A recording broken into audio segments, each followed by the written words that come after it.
আমি আজকে ছিমের রেসিপি করেছি, সেটাই তোমাদের সাথে শেয়ার করব।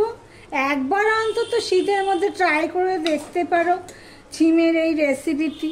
ছিম রসুনের রেসিপি দারুণ লাগে খেতে। তাহলে ভিডিওটি দেখতে থাকো, স্কিপ না করে পুরোটা দেখার অনুরোধ রইল। নমস্কার বন্ধুরা, আপনারা দেখছেন কুকিং হাউস অফ অনিমা। এখানে ছিম আর রসুন নিয়ে নিয়েছি। ছিম রসুনের একটা রেসিপি তোমাদের সাথে শেয়ার করব। তার জন্য আমি প্রায় বড় সাইজের একটা রসুন নিয়ে নিয়েছি, আর এখানে প্রায় 250 গ্রামের মতন ছিম রয়েছে। এই ছিমগুলোকে আমি এভাবে আঁশটা ফেলে দেব, ফেলে দিয়ে এইভাবে পিস পিস করে কেটে নেব। বড়গুলো হলে 3 পিস করব, আর ছোটোগুলো 2। এটা তোমরা যার যার সাইজ অনুযায়ী করে নিতে পারো। ছিমগুলো আমি একবার কেটে নিয়ে ধুয়ে নিয়েছি। বন্ধুরা, ছিমগুলো সব আমি কেটে নিয়েছি, ঠিক এইভাবে ছোট ছোট করেই কেটে নিয়েছি। ছিমগুলো খুব কচি কচি ছিমেই এই রান্নাটা বেশ হয়। এবার আমি এগুলোকে একবার তো ধুয়েছি গোটা অবস্থায়, আরেকবার আমি ধুয়ে নিচ্ছি। ভিডিওটি স্কিপ করো না প্লিজ, সঙ্গে থেকো। এবার আমি ধুয়ে এগুলো আবার ডিশে নিয়ে নিলাম।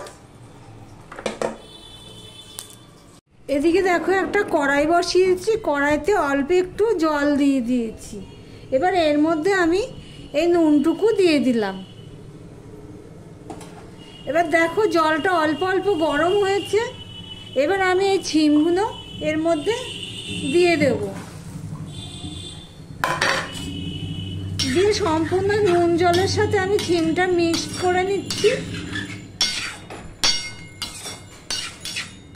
নিয়ে আমি ঢাকা দিয়ে সিদ্ধ করতে দেব।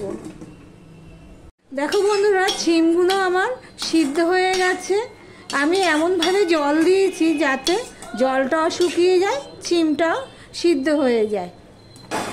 এবার আমি গ্যাসটা অফ করে দিলাম। দেখো বন্ধুরা, রসুনগুলো আমি ছাড়িয়ে নিয়েছি, ছাড়িয়ে নিয়ে ধুয়ে নিয়েছি, সাথে নিয়ে নিয়েছি 4টে কাঁচা লঙ্কা। এবার রসুনগুলো আমি ভালো করে থেতো করে নেব।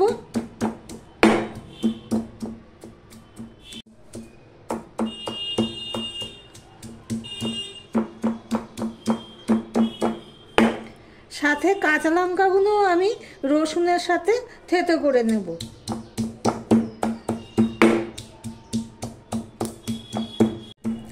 দেখো রসুন আর কাঁচা লঙ্কাটা আমার ভালো করে থেতো করে নেওয়া হয়ে গেছে।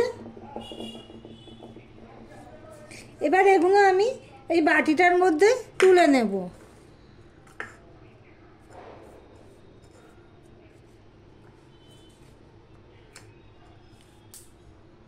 দেখো কড়াইটা বসিয়ে দিয়েছি খালি করে। গরম হয়ে গেলে আমি 2 চামচের মতন সর্ষের তেল দিয়ে দেবো। আমি সাধারণত সবজি সাদা তেলেই করে থাকি, কিন্তু আমি এখানে সর্ষের তেল দিয়ে দিলাম।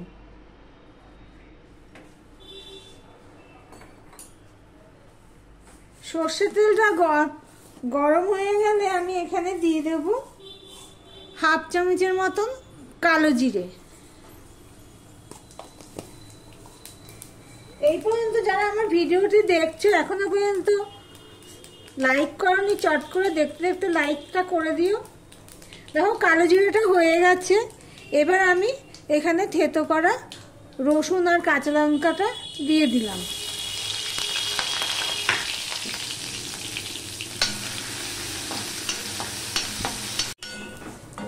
রসুনটা লাল লাল হয়ে ভাজা হয়ে গেছে। এবারে আমি একটা পেঁয়াজ দিয়ে দিলাম, মোটামুটি সাইজের, মিডিয়ামের থেকে একটু ছোট সাইজের একটা পেঁয়াজ দিয়ে দিলাম।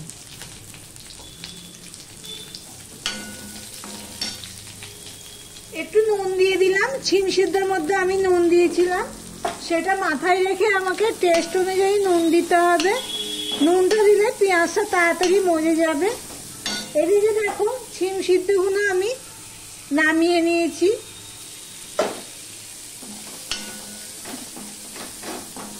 দেখো পেঁয়াজটা লাল লাল হয়ে ভাজা হয়ে গেছে। এবার আমি এই শিমগুলো দিয়ে দিলাম। শিমগুলো সম্পূর্ণ পেঁয়াজ রসুনের সাথে ভালো করে মিশিয়ে নেব।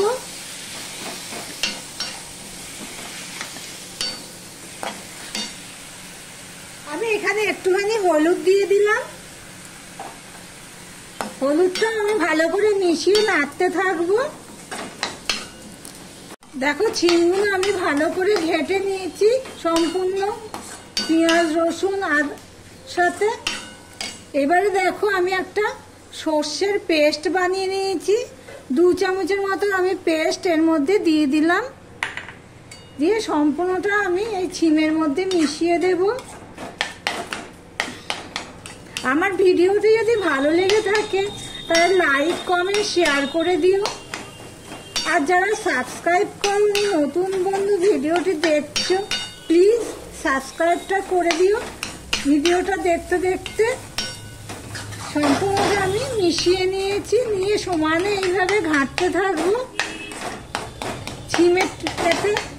শিমের টুকরোগুলো পুরো ছোট ছোট করে দেব, অথচ একদম ম্যাশ করব না, দাঁতের সাথে লাগবে, দারুণ লাগে খেতে। এবারে আমি 2 মিনিটের মতন আমি সর্ষে বাটা দিয়ে রান্না করে নিয়েছি। এবার আমি 2 চামচের মতন চিনি দিচ্ছি। তোমরা চাইলে এখানে চিনি নাও দিতে পারো। আর এখানে দিয়ে দিলাম ধনেপাতা। দিয়ে সম্পূর্ণ আমি ভালো করে মিশিয়ে নেব।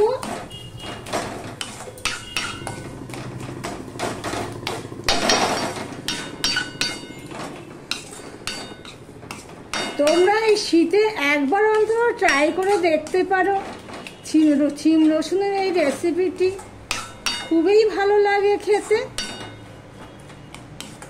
এবার আমি গ্যাসটা অফ করে দিলাম, ভিডিওটা এখানেই শেষ করলাম।